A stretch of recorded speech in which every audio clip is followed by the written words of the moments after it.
Dear student, welcome to Technical dope.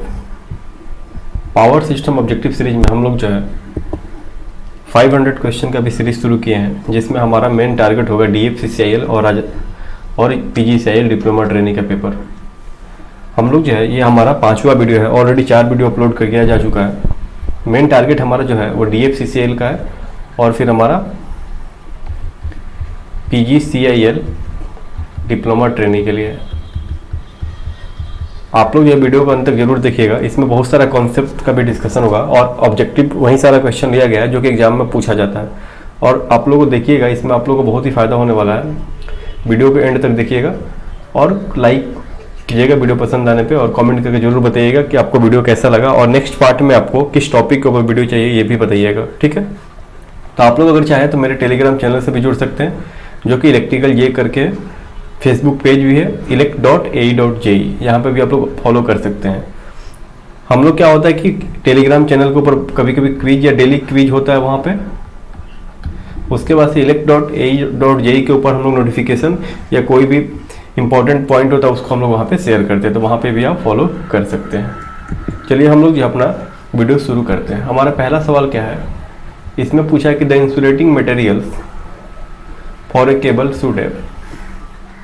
Insulating material जो होता है केबल का, उसके पास हमारा क्या क्या, तो देखो हमारा सबसे पहले ऑप्शन दिया हुआ है low cost, high dielectric strength, high mechanical strength, all of the above. तो हमारा ऑप्शन डी यहाँ पे करेक्ट होगा, ठीक है। अब हम लोग नेक्स्ट आते हैं। देखो इस नेक्स्ट हम लोग एक सवाल को हम लोग देखते हैं। तो यहाँ पे हमारा सवाल क्या दिया हुआ है, इसमें बोल रहा है कि which of the following protects A cable against mechanical injury, यानी कि केबल को जो है मैकेनिकल इंजरी से कौन प्रोटेक्ट करता है। तो हम लोग जो है हमारा जो अंडरग्राउंड केबल होता है उसके वहाँ पे हम लोग देखते हैं कि बहुत सारा लेयर होता है, तो अलग अलग लेयर का जो है अलग अलग नाम है और अलग अलग वर्किंग है कि हमारा किस लेयर का क्या काम है और किस लेयर को दिया गया है और मटेरियल कौन सा यूज होता है। इस पर हमारा सवाल भी पूछा हुआ है। सबसे जरूरी पहला चीज़ इसमें क्या करना है कि आपको जो है ना सीरियली याद रखना है, यानी कि सबसे पहले हमारा कंडक्टर होगा, कंडक्टर के बाद हमारा इंसुलेशन होगा। तो यहाँ पे जो है ना पेपर इंसुलेशन दिया हुआ, लेकिन कोई ज़रूरी नहीं है कि पेपर इंसुलेशन भी होता है, कुछ और भी हो सकता है, डिपेंड करता है कि हमारा रेटिंग क्या है, हमारा यूज क्या है, ठीक है। यानी कि हमारा इंसुलेशन होगा। उसके बाद से हम लोग जो है मेटालिक सीट देते हैं, तो यहाँ पे लेड सीट दिया हुआ है, तो आप लोग ये भी जान सकते हैं। यानी कि सबसे पहले कंडक्टर होगा, फिर इंसुलेशन होगा, फिर हमारा सीट होगा, फिर उसके बाद हमारा वेडिंग होता है, फिर हमारा होता है आर्मरिंग, फिर हमारा होता है सर्विंग। यहाँ पे हमारा जो है 6 लेयर होता है, यानी कि एक तो हमारा कंडक्टर ही होता है, एक तो हमारा कोर ही होता है, तो उसके बारे में तो कुछ जानना ही नहीं है। फिलहाल हम लोग को जो है ना ये लेयर के बारे में पढ़ना है। तो सबसे पहले हम लोग देखेंगे कि इंसुलेशन जो हमारा होता है वो क्या करेगा, हमारा सीट का क्या वर्किंग है, वेडिंग क्या है, आर्मरिंग क्या करता है और सर्विंग क्या करता है। तो चलिए हम लोग जो है एक एक करके पहले पॉइंट पढ़ लेते हैं। इससे आप लोग देखिएगा कि आपको बहुत फ़ायदा होगा, फ़ायदा आपको जो है ऑब्जेक्टिव सॉल्व करने में होगा। तो चलिए हम लोग जो है ना शुरू करते हैं। सबसे पहले हम लोग जो है इंसुलेशन के बारे में देखते हैं कि हमारा इंसुलेशन क्या करता है। तो देखो इंसुलेशन जो है हमारा prevent current flowing in the conductor from leakage to ground. ये हमारा जो है जो भी लीकेज करंट जो है फ्लो करता है उसको रोकने का काम करता है, ठीक है। ये हमारा क्या करता है, लीकेज करंट को रोकने का काम करता है, ठीक है। यहाँ तक सही है। लेकिन अब जो है मटेरियल इसमें पूछ देता है कि कौन कौन सा यूज होगा। तो देखो इसमें हमारा मटेरियल यूज होता है, मैं यहाँ पे लिख देता हूँ, वल्कनाइज्ड रबर यूज होगा, पीवीसी यूज होता है। पीवीसी भी हमारा एक इंसुलेटिंग मटेरियल की तरह यूज होता है, यानी कि पॉलीविनाइल क्लोराइड भी यूज होता है। उसके बाद से हमारा होता है इम्प्रीगेटेड पेपर, इम्प्रीगेटेड पेपर, ठीक है, जो कि हमारा पेपर इंसुलेशन पहले ही दिया हुआ था। उसके बाद से हमारा होता है XLPE, यानी कि XLPE का फुल फॉर्म क्या होता है सर, तो XLPE का फुल फॉर्म होता है क्रॉस लिंक्ड पॉलीथीन,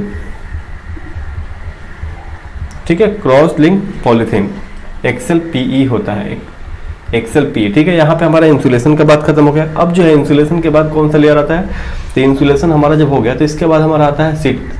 तो हमारा जो है इसके बाद जो लेयर आता है, दूसरा लेयर जो होता है वो होता है हमारा मेटेलिक सीट का। अब बात आती है कि सर मेटेलिक सीट का क्या काम है। बात ये आती है कि सर मेटेलिक सीट का काम क्या है। तो देखो ये जो हमारा कोरोजन से बचाता है, यानी कि प्रिवेंट इसमें लिख लो प्रिवेंट, सॉरी ये मॉइस्चर से बचाता है। उसके बाद से इसमें यूज क्या क्या होगा, कौन सा मटेरियल यूज होता है, तो इसमें हमारा लेड या फिर एल्यूमिनियम, दोनों में से कोई एक यूज होता है, और एल्यूमिनियम। तो यहाँ पे हमारा पहले क्या लिखा हुआ था, लेड सीट, तो लेड यूज हुआ है, ये हमारा मटेरियल है, ठीक है। अब जो है दो हम लोग पढ़ लिए लेयर, तीसरा क्या होता है भैया, तीसरा जो होता है हमारा बेडिंग होता है। इसका काम क्या है, तो ये हमारा क्या करता है, कोरोजन से बचाता है, यानी कि ये हमारा क्या करेगा, प्रिवेंट्स फ्रॉम कोरोजन। अब देखो इसमें कौन कौन सा मटेरियल यूज होगा, तो इसमें हमारा जो मटेरियल यूज होता है वो हमारा फाइबरस मटेरियल यूज होता है। अब नाम क्या है इसका, तो हमारा नाम होता है ये जूट या फिर कटन, या फिर इसको हम लोग एक और नाम से जानते हैं एशियन टेप। ये ऑलरेडी पूछा हुआ है ऑब्जेक्टिव एग्जाम में, आगे आपको देखने को मिलेगा। 3 लेयर के बारे में देख लिए। चौथा लेयर क्या होता है, चौथा लेयर हमारा होता है आर्मरिंग का, ठीक है। अब ये क्या होता है, तो ये जो है हमारा, देखो ये हमारा क्या करता है, ये हमारा क्या करता है, प्रिवेंट्स फ्रॉम मैकेनिकल डैमेज, ये हमारा मैकेनिकल डैमेज से बचाता है। अब इसमें हमारा मटेरियल कौन कौन सा यूज होगा, इसमें हमारा मटेरियल जो यूज होगा गैल्वेनाइज्ड स्टील टिप यूज होता है, यहाँ तक सही है। पांचवा लेयर क्या है, पांचवा लेयर जो है हमारा सर्विंग का है। ये क्या करता है, ये जो है हमारा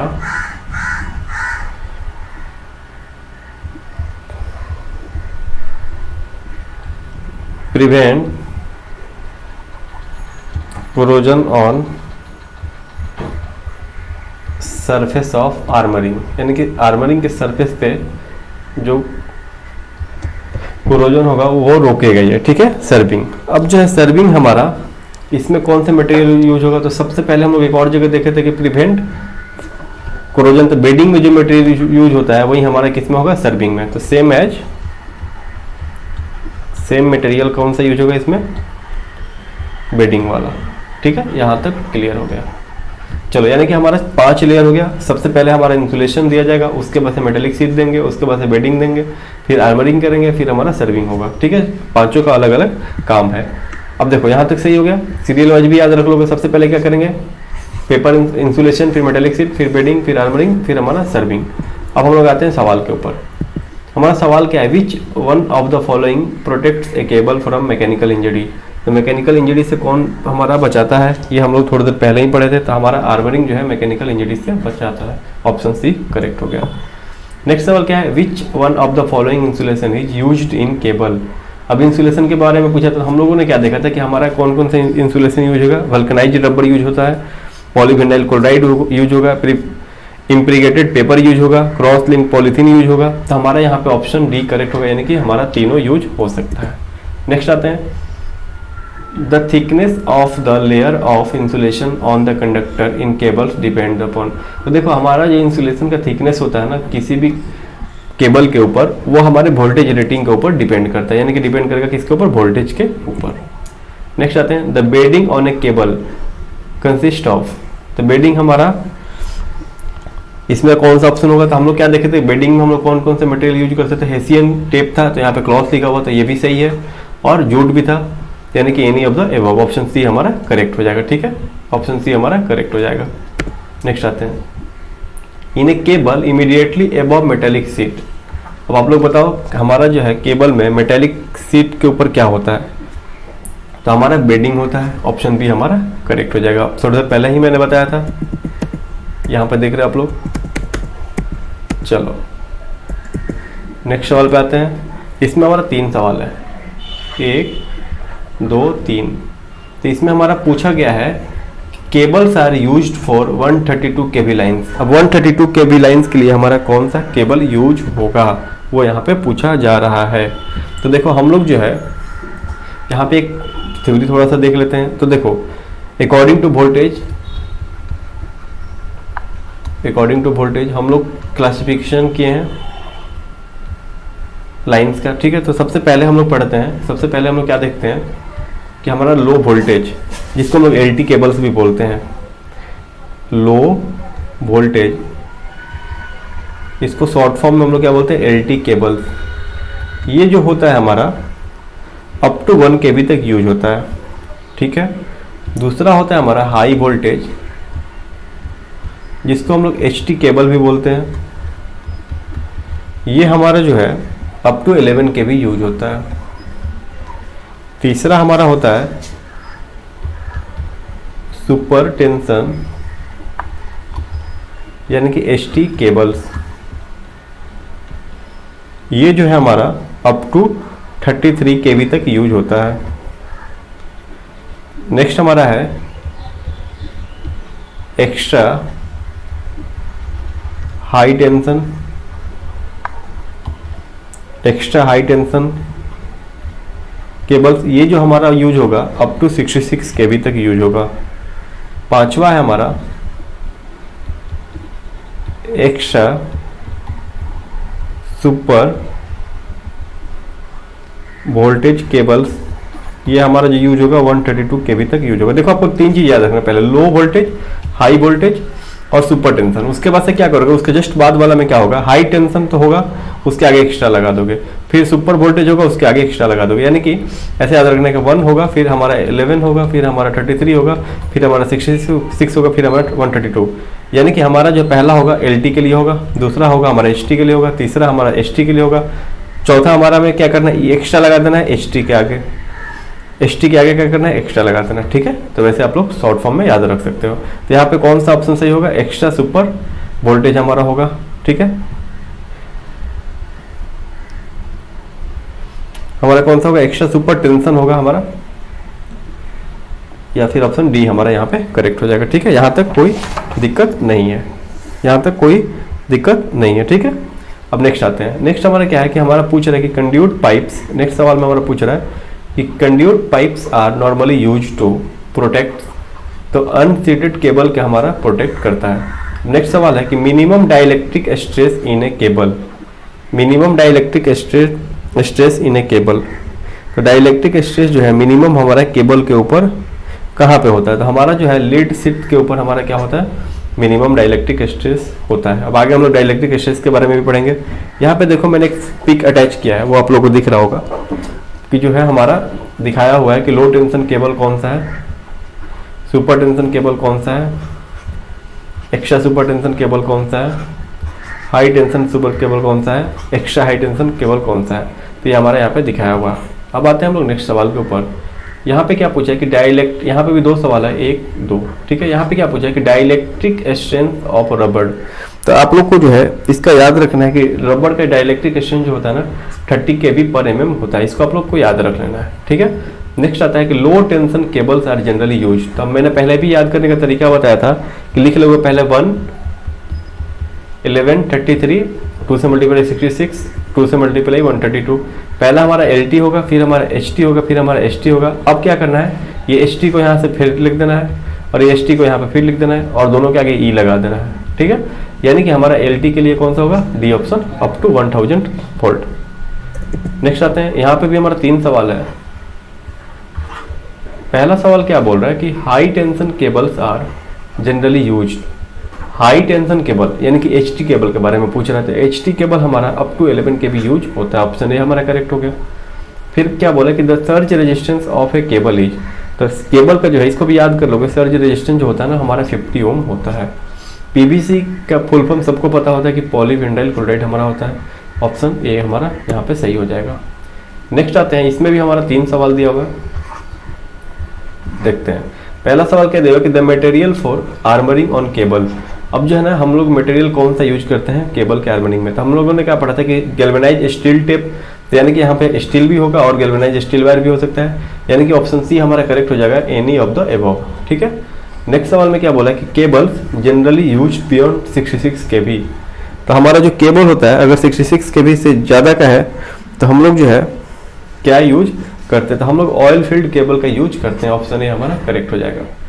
उसके बाद से पढ़ते हैं द रिलेटिव परमेबिलिटी ऑफ रबड़ इज, तो ये हमारा बिटवीन 2 and 3 हो सकता है, यानी कि बिटवीन 2 और 3 हमारा क्या होता है, रिलेटिव परमेबिलिटी ऑफ केबल होता है। ठीक है, चलो अब आते हैं नेक्स्ट सवाल के ऊपर। इसमें भी हमारा 2 सवाल है। देखो पहला सवाल क्या बोल रहा है कि if the length of A cable is doubled it's capacitance, तो कैपेसिटेंस और लेंथ में हमारा डायरेक्टली प्रोपोर्शनल होता है, तो ये भी हमारा डबल हो जाएगा।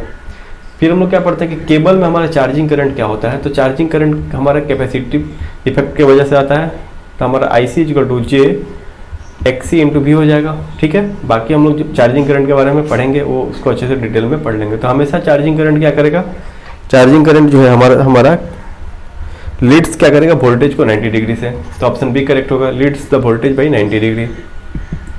ठीक है, यहाँ पे भी हमारा 2 सवाल है। पहला सवाल क्या बोला है कि in the cables sheaths are use to, तो केबल में जो सीट्स होता है वो हमारा किस काम में आता है, इन द केबल, तो ये हमारा जो है ना prevent the moisture from entering the cable, ये हम लोगों ने पहले ही देखा था। चलो नेक्स्ट में क्या है, the intersheaths in the cable are use to, तो देखो इंटरसीट्स जो केबल का यूज होता है वो किस लिए होता है, तो देखो हम लोग अभी देखेंगे कि हमारा स्ट्रेस का डिस्ट्रीब्यूशन जो होता है वो इक्वल नहीं होता है, तो उसके लिए हम लोग क्या करते हैं, प्रॉपर स्ट्रेस के डिस्ट्रीब्यूशन के लिए हम लोग क्या करते हैं, केबल के अंदर जो है इंटरसीट्स दे दें ताकि हमारा यूनिफॉर्म डिस्ट्रीब्यूशन हो जाए। ठीक है, वो हम लोग तुरंत देखेंगे, ऑप्शन सी हमारा यहाँ पे करेक्ट हो जाएगा। अब देखो ये हमारा कैसे होता है, तो देखो हमारा एक फार्मूला आता है इलेक्ट्रोस्टैटिक स्ट्रेस का, यहाँ पे हमारा एक फार्मूला आता है electrostatic stress distribution in cable. देखो ये हमारा एक फार्मूला यहाँ पे आता है, तो यहाँ पे हमारा फार्मूला होता है E is equal to lambda by 2 pi epsilon x. ठीक है, एक्स हमारा क्या होता है, रेडियस हो जाएगा या कोई भी वेरिएबल है। अब देखो यहाँ पे अगर हम लोग at surface of conductor electrostatic stress देखें तो क्या होगा, at surface of conductor electrostatic stress जो होगा ना लैम्डा बाई, देखो हमारा कंडक्टर जो है कुछ इस टाइप से है, ये हमारा कोर हो जाएगा, इसको हम लोग कोर को हम लोग स्मॉल आर से दिखा देते हैं रेडियस, और ये हमारा इंसुलेशन के बाद हमारा कैपिटल आर हो जाता है। मान लो ये तो कोर है कंडक्टर का, देखो किस तरह से हम लोग देखे थे शुरू में, देखो यहाँ पे मैं दिखा रहा हूँ, देखो ये हमारा कोर हो गया ना, तो ये इंसुलेशन के बाद से हमारा टोटल डायमीटर हो गया, यानी कि जो छोटा आर होगा ये क्या होगा, हमारा कोर का रेडियस है, और ये हमारा टोटल केबल का रेडियस हो जाएगा, नहीं कि हमारा इंसुलेशन या जो भी सेट्स है उसको लेकर के। ठीक है, चलो यानी कि हमारा सरफेस ऑफ कंडक्टर के ऊपर 2 पाई एप्साइलन स्मॉल आर हो जाएगा। अगर हम लोग जो है एट सरफेस ऑफ इंसुलेशन या फिर इंसुलेटर जो भी बोलो, हमारा इलेक्ट्रोस्टैटिक स्ट्रेस का फॉर्मूला क्या आ जाएगा, 2 पाई एप्साइलन कैपिटल आर। हम लोग यहाँ पे देख रहे हैं, हम लोग को यहाँ पे पता है कि जो है capital R greater than small R, यानी कि E1 E2 दिखा दो, तो हम लोग इससे बोल सकते हैं कि हमारा जो है इलेक्ट्रोस्टैटिक स्ट्रेस जो है ना वो कहाँ पे ज़्यादा होगा, E1 के ऊपर ज़्यादा होगा एज कम्पेयर टू E2। क्यों ज़्यादा होगा E1 के ऊपर, क्योंकि हमारा R का वैल्यू कम हो रहा है। ठीक है, हमारा कोर ऑफ कंडक्टर का जो रेडियस है वो कम है compare to radius of insulation या फिर इंसुलेटर। ठीक है, तो हम लोग बोल सकते हैं कि इलेक्ट्रोस्टैटिक स्ट्रेस जो है वो मैक्सिमम कहाँ पे होगा, तो हमारा जो है कंडक्टर के कोर के ऊपर। ठीक है, यहाँ तक कोई दिक्कत नहीं है, ये हम लोग समझ गए। ठीक है, तो यहाँ पे हम लोग देख रहे हैं कि हमारा जो है इलेक्ट्रोस्टैटिक स्ट्रेस जो है वो हमारा इक्वल नहीं आ रहा है, कोर ऑफ कंडक्टर के ऊपर कुछ और आ रहा है यहाँ पे, और हमारा सरफेस के ऊपर कुछ और आ रहा है। ठीक है, तो हम लोग क्या करेंगे, उसको इक्वल करने के लिए हम लोग एक मेथड जानते हैं, उसको बोलते हैं कि ग्रेडिंग ऑफ केबल्स। ठीक है, उसमें हम लोग क्या देखते हैं कि देखो यहाँ पे उसको भी हम लोग देख ही ले रहे हैं। यहाँ पे हमारा जो फॉर्मूला है E is equal to lambda 2 pi epsilon और यहाँ पे x। ठीक है, तो यहाँ पे हमारा जो है 2 पाई और लैम्डा, चार्ज डेंसिटी 2 और पाई हमारा फिक्स है, यानी कि एप्साइलन और x हमारा क्या है, वेरिएबल है, यानी कि हमारा जो है रिलेटिव परमेबिलिटी और फिर हमारा डिस्टेंस, ये दोनों हमारा क्या है, ये x हमारा क्या, ये वेरिएबल है, यानी कि वेरिएबल है हमारा, यानी कि हमारा एप्साइलन और x वेरिएबल है। तो हम लोग क्या करेंगे, इन दोनों को मैनेज करके क्या करेंगे कि हम लोग जो है इलेक्ट्रोस्टैटिक स्ट्रेस को क्या करेंगे, यूनिफॉर्म बनाने का कोशिश करेंगे, जो कि हमारा मेथड क्या होता है, वो ग्रेडिंग या फिर हम लोग इंटरशीट दे करके पढ़ते हैं, वहाँ पे हमारा 2 मेथड है, उसको हम लोग को अलग से कभी देख लेंगे, ठीक है। तो फिलहाल समझ गए। तो नेक्स्ट हमारा सवाल क्या है, the insulation of the cable decreases with, तो केबल का इंसुलेशन हमारा डिक्रीज करेगा कैसे, तो केबल का इंसुलेशन हमारा कैसे डिक्रीज करेगा, ये आप लोग समझ पा रहे हैं थोड़ा सा भी, बोलिए। केबल का इंसुलेशन हमारा कैसे डिक्रीज कर पाएगा, अगर हमारा लेंथ क्या होगा, इंक्रीज करेगा, ठीक है। हमारा फॉर्मूला क्या होता है इंसुलेशन रेजिस्टेंस का, R is equal to rho by 2 pi L L N capital R by small r। Capital R पता है आपको, टोटल केबल का हमारा रेडियस, और स्मॉल r हमारा कंडक्टर का रेडियस, ठीक है। क्लियर है यहाँ तक। चलो अब हम लोग नेक्स्ट देखते हैं। यहाँ पे भी हमारा 3 सवाल है, 2 सवाल है सॉरी। तो यहाँ पे पहला सवाल क्या है, in a cable the voltage stress is maximum. थोड़ी देर पहले ही हम लोग देखे थे कि केबल के ऊपर, केबल में हमारा जो वोल्टेज स्ट्रेस मैक्सिमम कहाँ पे होगा, तो हम लोगों ने क्या देखा कि हमारा जो वोल्टेज स्ट्रेस मैक्सिमम कहाँ पे होगा, हमारा जो है कोर ऑफ कंडक्टर के ऊपर होगा, ठीक है। सरफेस ऑफ कंडक्टर बोल सकते हो, यानी कि ऑप्शन सी करेक्ट हो गया। नेक्स्ट सवाल क्या है, capacitance grading of cable implies. आ गया कॉन्सेप्ट, कैपेसिटेंस ग्रेडिंग क्या है, तो हमारा जो है कैपेसिटेंस ग्रेडिंग क्या करता है, use of dielectrics of different permeability. दिख रहा है यहाँ पे एप्सिलॉन, हम लोग क्या करेंगे, डिफरेंट यूज करेंगे। वो क्या करेगा, हमारा इलेक्ट्रोस्टैटिक स्ट्रेस को क्या करेगा, मिनिमम करेगा, यानी कि यूनिफॉर्म बनाने का कोशिश करेगा, ठीक है। नेक्स्ट क्या है, नेक्स्ट हमारा जो है, if a power cable and communication cable are run to parallel the minimum distance between the two to avoid interference. तो यहाँ पे हमारा 2 सेंटीमीटर हो जाएगा, इसको भी आप लोग याद कर लोगे, इसका कोई एक्सप्लेनेशन अभी नहीं है, ठीक है। तो ये हमारा आज का पूरा वीडियो हुआ। नेक्स्ट जो है पावर सिस्टम के ऊपर एक और वीडियो आएगा जल्दी, तो आप लोग देखते रहिए। पहले से 4 वीडियो अपलोडेड है, उसको देख लीजिए। वीडियो पसंद आने पे लाइक कीजिए, दोस्तों को भी शेयर कीजिए। जुड़े रहिए, आप लोग का DFCCL एग्जाम तक सारे टॉपिक को कवर कर दिया जाएगा। Thank you.